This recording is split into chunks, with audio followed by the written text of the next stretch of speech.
Hello there. A lot of people don't like eggplant, or at least they don't think they like eggplant. And if you ask them why, it's usually because it's bitter.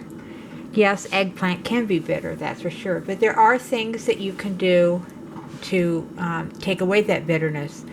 The most often technique is to, after you slice it or chop it, however you want to do it, put it on a rack, sprinkle salt on it, and let it sit for a couple of hours. That will help draw out the water and a lot of that bitterness. But you can actually do some things before you even take your eggplant home. Did you know that there are boy eggplants and girl eggplants? There are. This one is a boy eggplant. Oops, guess it'd help if you could see it. It has its end down here is circular. That's how you can tell it's a boy. This one is the closest I could find in my local market for a girl eggplant. Girls, instead of the circles, they have what looks like slots. And most of the ones I found in my store had like a little bulge at one of the end. Actually, this looks like one of those panty liners with wings. Okay, forget I said that. Now, what's the difference between a boy eggplant and a girl eggplant? In theory, and I say in theory because sometimes it's just not clear, like with this one. There are fewer seeds, or there are fewer seeds in a boy eggplant than there are in a girl eggplant. This means that the boy eggplant will be inherently less bitter than the girl eggplant. This doesn't always work, and like I said, when you've got one where its sex could be questionable, we'll just have to wait and see. So I'm going to dehydrate these. This one I'm going to dehydrate in slices for Parmesan. This one I'll chop up for my eggplant stew.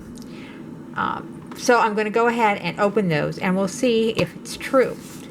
Okay, here we have Mr. Boy Eggplant, and I'll try to do this without causing him any pain. I'm going to go ahead and take the end off. Okay. By the way, if you have a compost pile, you can put eggplant peelings in your compost. Apparently worms like them. Okay. Now, if you look at this, you'll see there's not a whole lot of seeds in here. So, in theory, this one will be less bitter than this one. Now, let's cut off its end. If anyone puts eggplant peelings or ends in their veggie stock, let me know, okay? My veggie stock isn't great, and I'm always looking for ways to improve it. Okay, oops. Okay, here we go.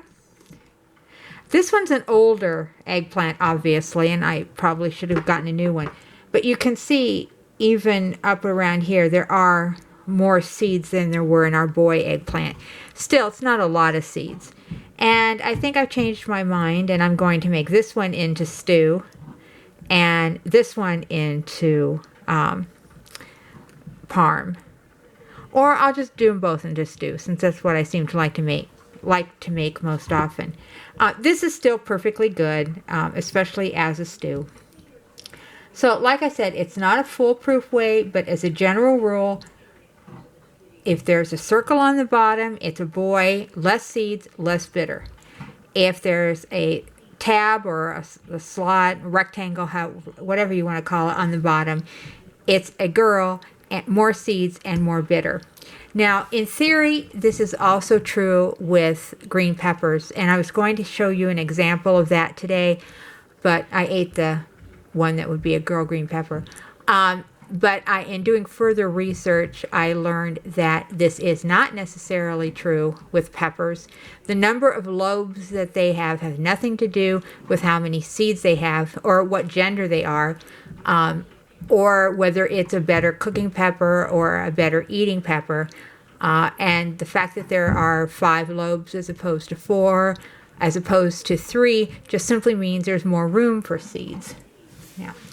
I have been getting ready for preserving season, so I'm going to try and show you something without causing all kinds of problems here. I bought a new shelf, and as you can see, I have been doing a lot of mixes, making up a lot of mixes, and doing some dehydrating, and I have jars for canning season. So, and I also have 2 more things of jars in another, oops, there's 3. There are narrow pints, or regular mouth pints, and wide mouth quarts, and 4-ounce jars. I want to make jelly this year in another room. So I should have enough jars for this, for the next few seasons. So, well, I hope you got something out of this video. And don't forget to hit like and subscribe. And we'll see you again soon. Bye.